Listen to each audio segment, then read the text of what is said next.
for a lot of things, rough compost is just fine. So what I do is I just have compost piles around my garden areas, and I throw all my waste matter, like when I'm weeding in this area, all the weeds I try to have a compost pile close enough that if you have a good weed, you can throw it on the compost pile. And if it's too far to throw, then you need to make a compost pile quick over here. So I space them around the garden, and what I do with my compost piles is, you know, I'll bring over some, if we have livestock, I'll bring over a wheelbarrow load of manure now and then. But mostly it's just weeds and whatever have you, whatever that area is generating goes into the rough compost. The next year, and if you're using manures and it's a full season long, and you keep throwing things on top, it becomes mulch, a mulch compost pile. And at the end of the season, at the beginning of the next year, you pull off all the rough stuff and toss it onto the new compost pile site, usually here. There's year 2. And then you sift out all that nice stuff that's in there and apply it in your beds, and all the rough stuff goes into the new compost. I rotate my compost pile around my garden because I want it to condition soil for me. We once had an alfalfa patch in the middle of our garden that we used to feed the goat. Alfalfa is very tough to get rid of. So we built a 2-year compost pile on that spot, and then when we took it off and all that alfalfa was dead, that was like the juiciest, yummiest soil ever, because it had root systems that went many feet into the ground. And of course, the worm compost, the worm casting compost is very high value, and I know a lot of people that make it with the pulp from juicing operations mixed with coffee waste from coffee houses. That makes a really, the worms love that stuff and turn it into really high quality stuff. Okay, so soil. Every soil is different. Some soils are close to perfect, what we call perfect, and some are really bad. And people end up with one soil, and in your career you'll probably come across a number of soils. You might be consulting for all kinds of people, and eventually, and you'll have acid soils, alkaline soils, salted soils. Like over in Hot Springs, we have a lot of problem with salting. Salting exists in parts of Montana. Too much salt.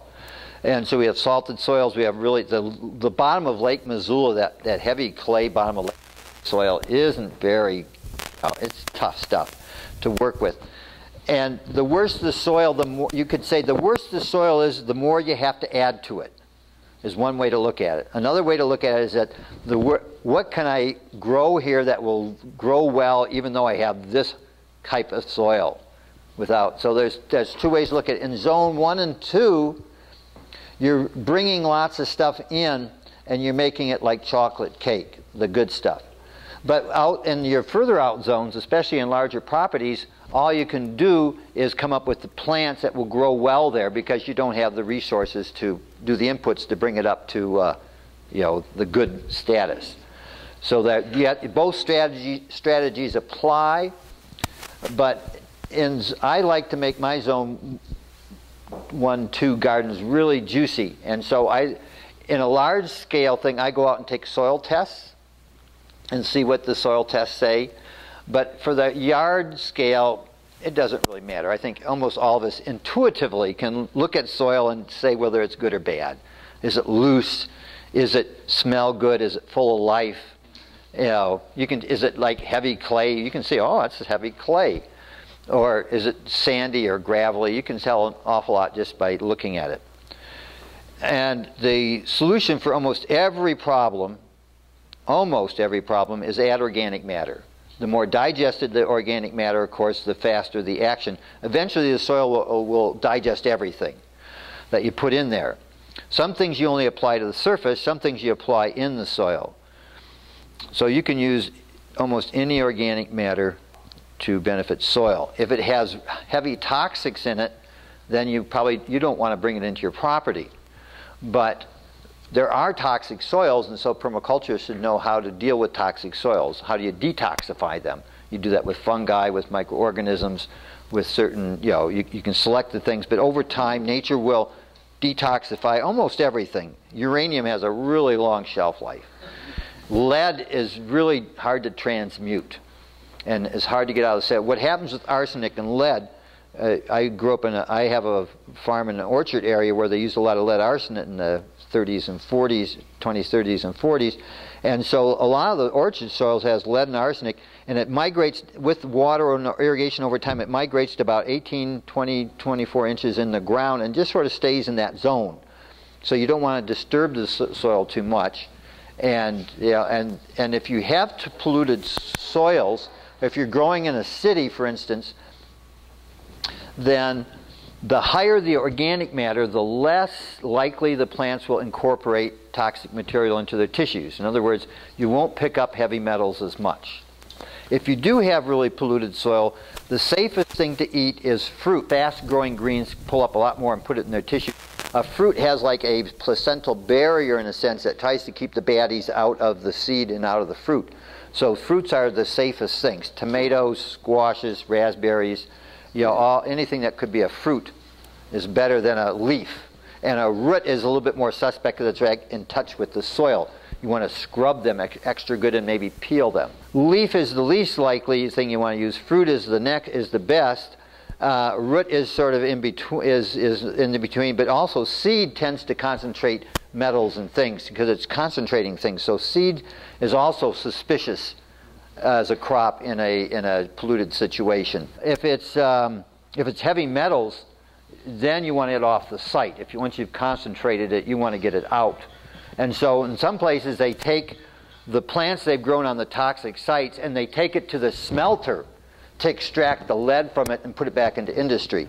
So you actually, some of the time, it would become, in a sense, hazardous waste. There was a study done in Seattle, a very extensive study. She went over hundreds and hundreds of street strips all over town in all different kinds of neighborhoods, including really heavy traffic, really light traffic, and she published all her results, and the results were that only in the really worst areas was it really a problem. And that lead, cadmium, and selenium were the worst culprits. And but by and large, but it was amazing. I was at a conference and she was delivering, and she had really done the research. So in most street side situations, it's really not. It's really the really heavy situations. And of course, being next to this train track refueling station here, this is like a particularly blighted neighborhood or area strip. So in general, we'd say it's safe. At least at least you have control of everything else versus buying food unknown in a supermarket. You're probably better off there. But the worse the traffic. But no, I was pleased to get that results. A lot of that stuff that we call pollution is a fertilizer as well. Plants eat a lot of that stuff up, and so microorganisms. And they've got some tough eaters on the crew. You don't want to just take anybody's grass clippings. You might actually give out keys to selected people that you screen that their yard waste is going to be safe. Okay, there's a thing called dynamic accumulators. Certain plants concentrate certain things. Tobacco concentrates heavy metals, and horsetail concentrates heavy metals. Sometimes miners in some far reaches of Alaska are testing for gold in certain bars. They collect a bunch of the horsetail, burn it, and send that ash to the assay office to see how much gold is in it. Because the horsetail concentrates gold. It's a dynamic accumulator for gold. We like comfrey in the system. What did Martin tell us at comfrey last night? What that it particularly potassium, he said, and I've heard phosphorus. Oftentimes heavily bound up in the soil in chemical combinations. It's hard to break that bond. So the soil might have a lot of phosphorus in it, but it's so tightly bound up that your vegetables can't get at it. It can't break the bond. But certain things like comfrey, for instance, are good. They have really good ways of breaking the bonds. And actually, fungi, mycorrhizal fungi, are actually what's oftentimes pulling that phosphorus into the plant. And all of a sudden, that plant is high phosphorus. You make a compost with it, and now you have a high concentrated phosphorus source. So phosphorus you get from composting fish waste, water waste, and fowl waste. In other words, chickens, pigeons, any kind of fowl. Almost everywhere is short on phosphorus. It's something we have to mine and bring in from outside. So you want to have fish and fowl waste and phosphorus accumulating plants to bring phosphorus into the system. It's still information that's still being just learned. It's somewhat controversial. Some scientists were like, but I mean, people do essay things, so that we do know that this is happening. It hasn't caught up with mainstream agriculture so much yet. I had a question about places where moss covers the soil. I've heard things about that in the past, that it's a sign of acidic soil. Yeah. Acidic or waterlogged periodically too much, or shady, or all those three things in combination. There's a lot of the soil has a lot of moss on it, and that's like mixed with lawn usually. It's like, oh, I got a lawn that's kind of patchy and there's a lot of moss in it. Yeah, that's an indicator for, oh, well, let's finish it. So it's, again, like acid, moisture, or shade. Generally, it means that you want aeration. You want to get more aeration in the scene, and maybe if it's sunlight, you're just kind of stuck there. But if you have generally, I would say if I have a soil that looks like that, I might say, well, I'm just going to go sheet mulch over it and make raised beds and hugelkulturs rather than trying to dig it up. And so here's a tip before is that the worse your soil is, the less you want to work it up. Especially if it's clay we're talking. You don't want to try to double dig a heavy clay soil like that and bring out, it's just like one big clay mass, You just want to, you don't want to mix, you don't want to lose your A horizon in too much muck. If it's sandy, they can definitely go deeper. But if it's clay, you don't want to go too deep the first year, but every year you dig a little deeper, and it might take 5 years or 6 years or something before you're double digging down here. But if it's really bad, I like to just go up rather than try to go down. It's easier. There's a lively debate going on in the permaculture listserv right now on bringing in rock dust to your gardens and how that fits into permaculture, and is it ethical or not ethical to do so. And so some people say that that our goal should be to not be bringing in rock dust to our plots as outside inputs. And other people are saying, well, that's hogwash, we should use it while we got it. And so that's, we might say, the more extremes end of the spectrum. So when I go and fertilize my plots in the Okanagan, when I start with a new plot, I go out and I buy rock phosphate, I buy green sand, I buy gypsum usually, I might buy dolomite, depends on your soil, because these are calcium sources now, limestone, ground rocks of various kinds. I also get something called leonardite. We can spell Leonard, or leonardite. And leonardite is a form of a rock humate. So it's good to know that term.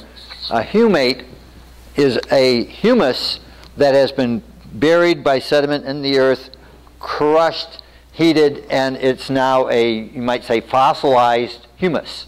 So a humate rock is a fossilized humus, and when you grind it up fine and apply it to soil, certain things are activated and certain things happen, and there are some things in there called, and I'm not even sure if this is the right word, anodin.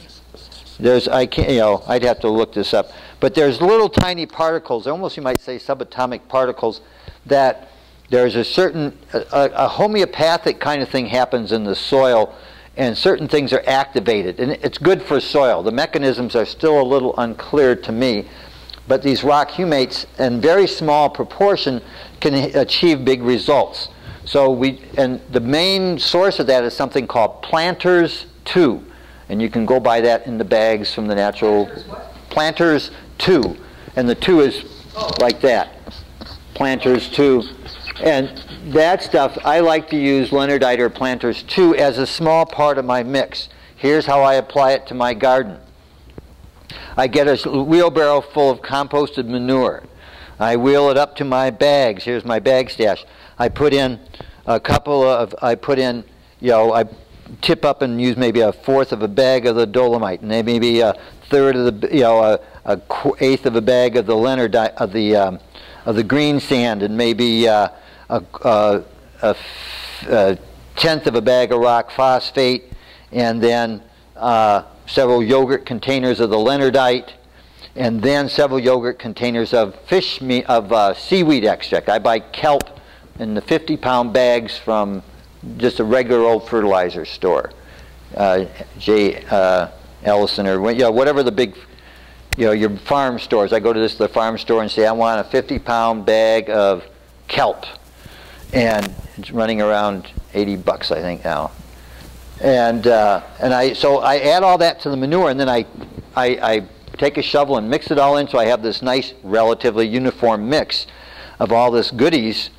And then I sometimes will just broadcast that over beds, and sometimes where I'm going to make a row of planting of corn or something, I'll make my furrow with the. Actually, well, here's what I do: is I do a lot of things with twine. I'll make a row from here to there, and I have a twine stretched, and 3 feet here is another twine stretch, and I'll dribble that fertilizer right down the row. I don't broadcast it. I put it right where the seed's going to go. So that seed is going to have intimate access right away to that stuff as early part of its life. And then for other things like potatoes, I have my rows, usually again with a twine, and every 3 feet or whatever 2 feet or whatever my spacing is going to be, I have a yogurt container. I have a 5-gallon bucket, and I just go along and I put a half a yogurt container or whatever, depending on the plant, all the way down the line, and then I mix that soil in place as I make my hole to plant my stuff, because I'm doing a seedling. This will be for seedling or tuber propagation. And again, the material's concentrated right at the root system of the plant early in life. So that's how I distribute my really good goodies in the landscape. Before I do the whole field, though, before I do that, though, I have a spinner spreader. It's called the Cyclone Seeder, but they make them for fertilizer. It's just a hopper here and a harness, and it's got a little gizmo, and you just grind, and as you're grinding that, it's just going.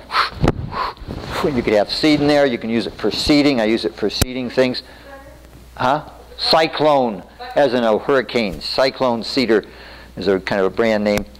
And I'll fill that full of my rock fertilizers. Like I'll fill the hopper up with gypsum or whatever it is. And depending on how precious this stuff is and how thick I walk faster, really fast, and do a slow crank. Or if I have a lot of it and it's cheap, I can walk relatively slow and spread a lot out. So I broadcast the minerals before I start, because I want all the soil to get some, but I want most of that valuable stuff to be at the root system of the plant. So that's how you can get better use of a limited resource. Here's the whole rundown on rock. A teeny little few facts on the rock mineral fertilizers. Most of it, it's all mined. It takes heavy equipment to get it out of the ground and grind it up, ship it to you, and sell it to you in bags. If you're a good gardener, it's worth buying the stuff and using it, because it'll pay for itself. If you put $100 of that stuff into your garden, it'll give you $300 or $400 more produce than you would have if you hadn't put it on. So it's valuable. I like to put it on at the first year or two that I'm putting in the system. I use it for establishing mostly a perennial system, and then after a couple of years I don't have to apply it anymore. I just use it as a starter. Regular agriculture is like every year you got to put the fertilizer on. Every year you got to put more fertilizer on. Next year you got to put more fertilizer on. Boy, it's sure getting expensive. You got to put more fertilizer. There's no end to it in conventional agriculture. Every year you apply fertilizer. In permaculture, you only apply it in the first few years in the terms of outside inputs of minerals, because then you should get a good cycle going, and you shouldn't have to bring it in if you have a good system going. The fungi are really good at helping the plant mobilize that phosphorus and those nutrients, so you want to have good. Some soils are just plain deficient. I mean, I don't care any way you cut it. If you go to the Willamette Valley, it's short on phosphorus, and if you feed animals solely on the food grown there, they get rickets, which is a disease because of poor phosphorus and bone formation. So there are soils that actually are deficient, and then there are just soils where it's tied up. And I like to get things off to a really good start, so I do kickstart it, but I also should be bringing fungi in, and I do. I bring an endomycorrhizal fungi inoculum and put it in my soil, but you also have to feed the soil with organic matter. Just to take a dead soil and throw a bunch of fungi out there won't do any good. You have to give them the food to eat, which is a lignin-rich substrate. So I see you're being very patient. But my friend David Roniger in Hot Springs I was just looking at his garden just 2 days ago, and I see that he had a dump truckload of sand brought in. Not because of the nutrients, because his soil's kind of heavy, and he's adding an addition of sand to his soil to lighten it up, and he's putting a smattering of straw bales broken up and spread a certain amount over the soil, and he's going to till that in. That would be the kind of the way you'd feed the fungi, is to have a bit of wood chips or straw or some lignin-rich material when you do the tilling to help give them something to eat. But that's really true. And why is it depleted in the first place is there's whatever soil you inherit, a lot of times it's been abused, and so you can look at the history of the abuse. Some soils are just, in heavy rainfall areas, are just plain leached. There's a lot of leaching going on, and so you lose the nutrients to leaching. Some places they've just been overcropped and they kept hauling off all the minerals that are in the soil. And but anyway, all those are factors in what you're doing. But add organic matter. Minerals, I think, are sort of like an ethical thing you should decide yourself, but I like using them early. Well, it takes a long time to break down rocks, but gradually fungi and soil organisms etch the rock with acids generally. They etch the rocks and nutrients flake off and things can pull bits of it off, and it might take 200 years. How long does that stone before it's etched away in the garden? It's usually hundreds of years. So having them in the garden is a really good thing, but it's not going to be the fast action you get with a finely crushed rock dust. Every rock is different chemistry.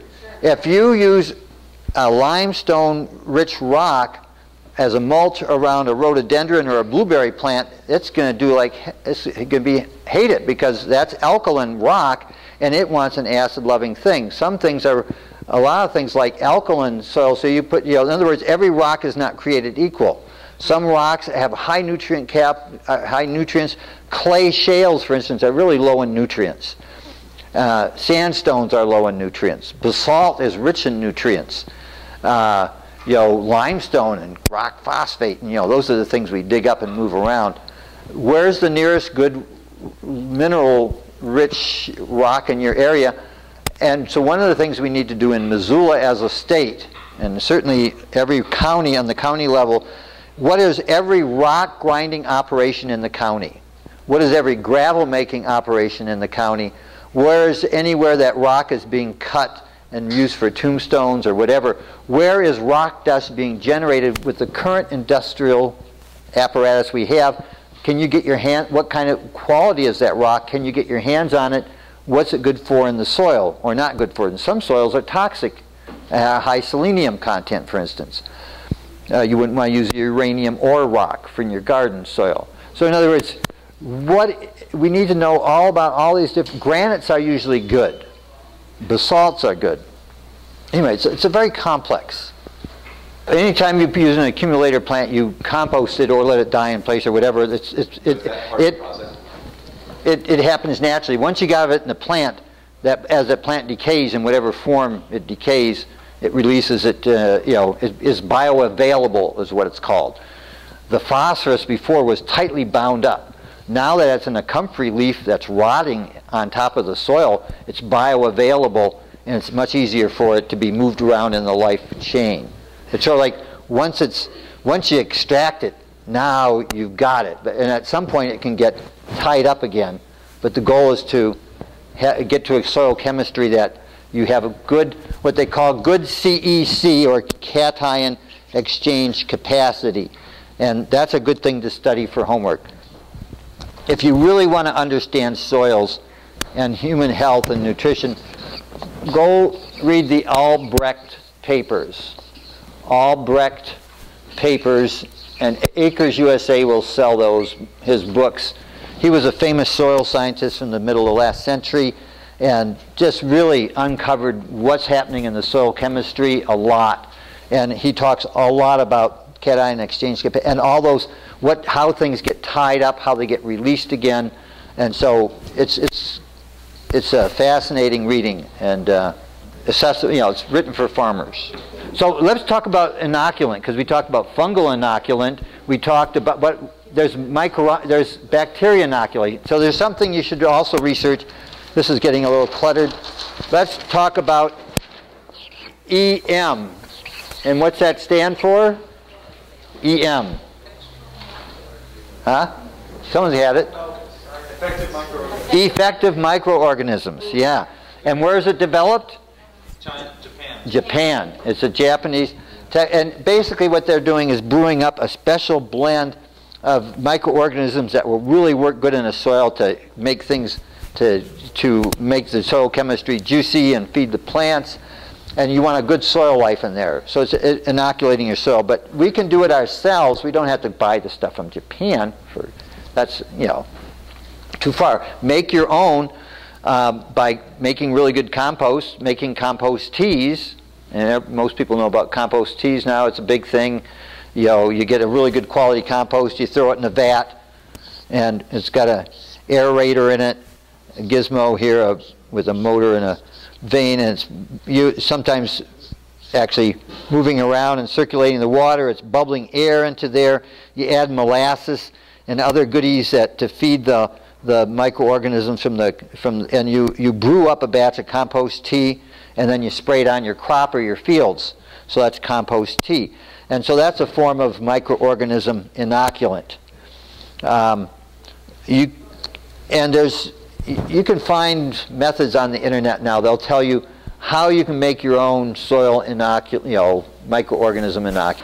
If your soil life isn't very good, go out to the best gardens you can find, organic gardens in the neighborhood.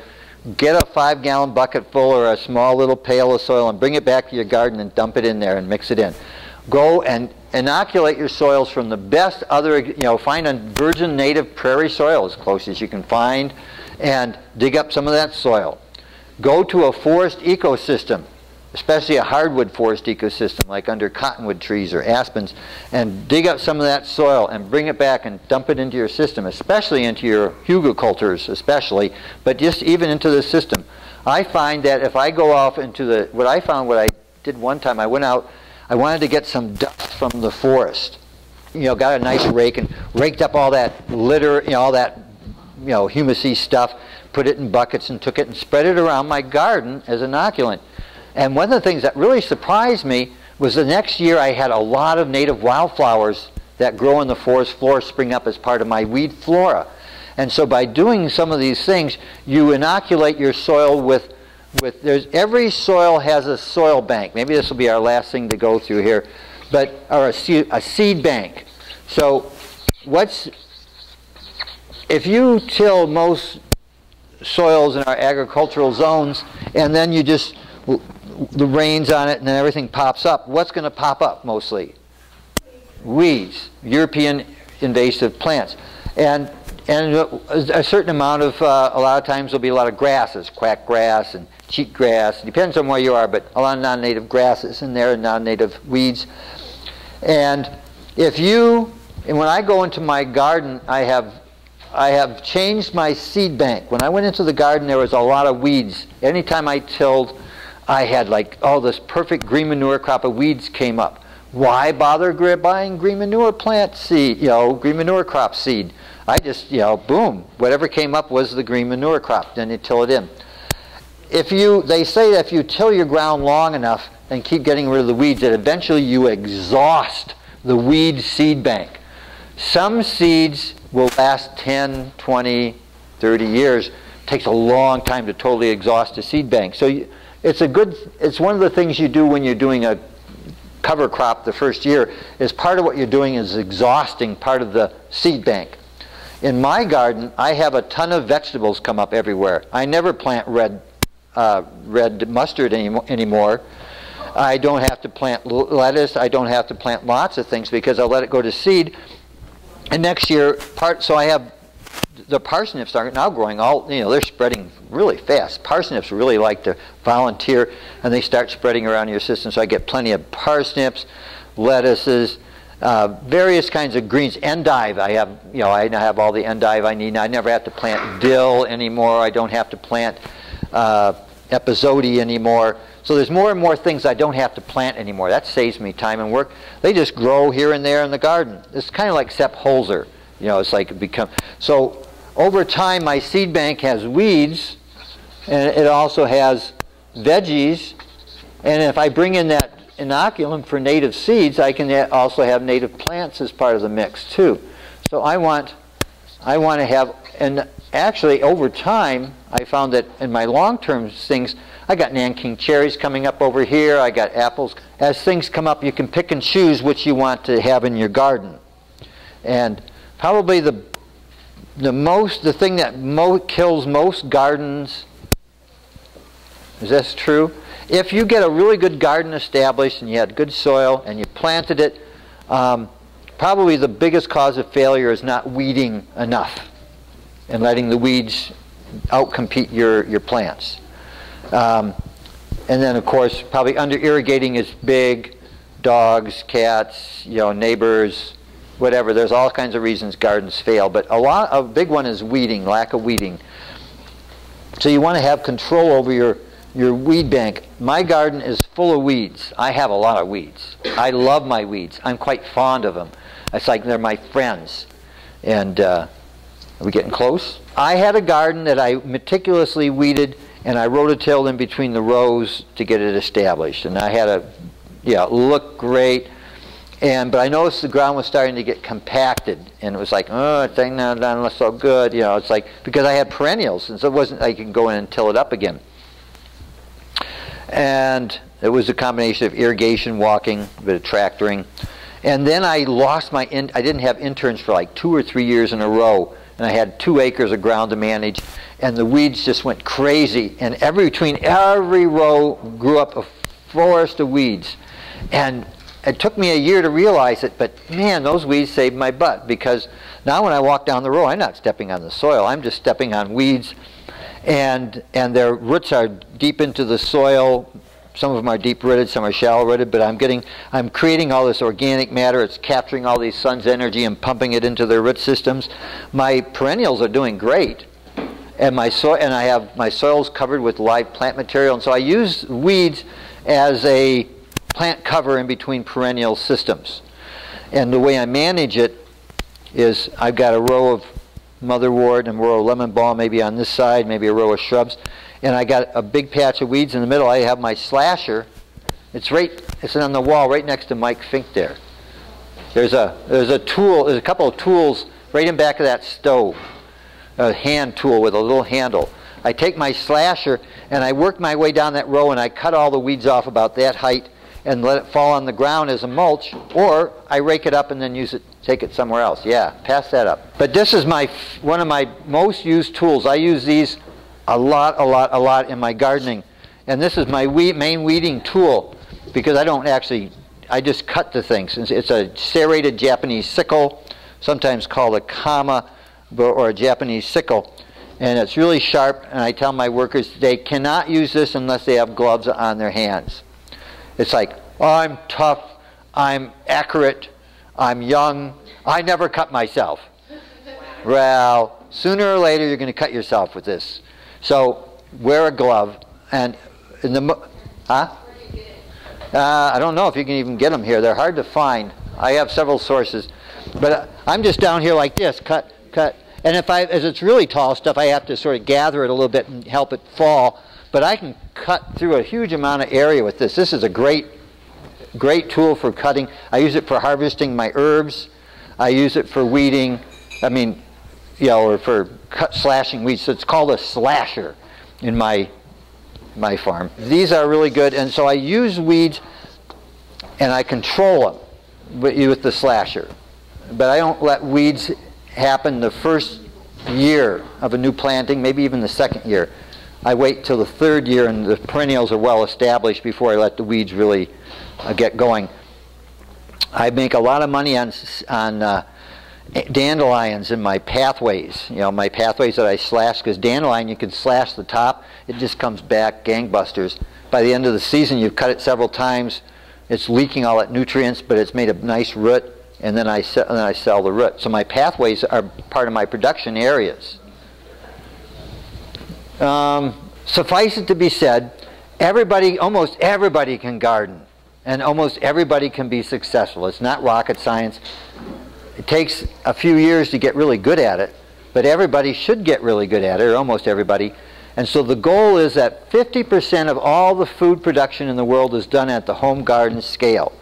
And with permaculture, if we can feed about 10 people per acre with these intensive gardens, and so it would only take 300, and I'm just looking at my figures, 350 million acres, which is not that much in the part of the, compared to the world's agriculture area, to feed half of the world's, food needs should be at the garden scale.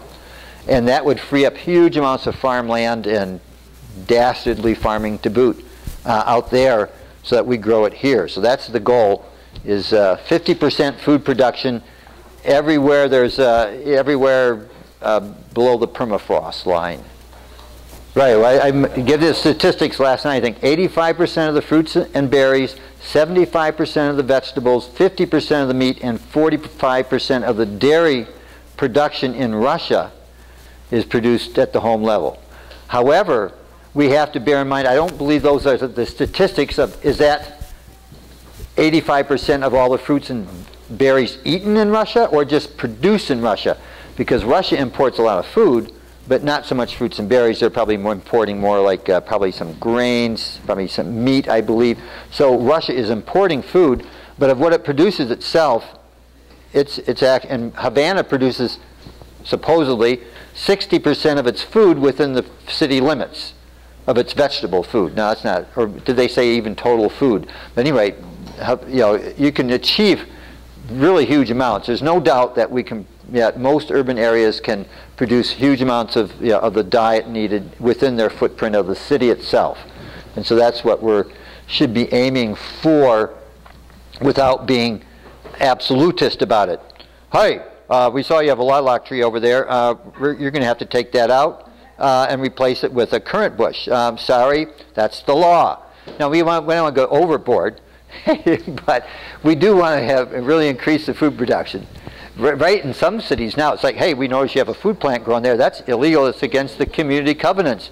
It has to be an ornamental. In Hot Springs, they don't allow chickens right now, so we got to have a pro-chicken campaign in Hot Springs. There we go.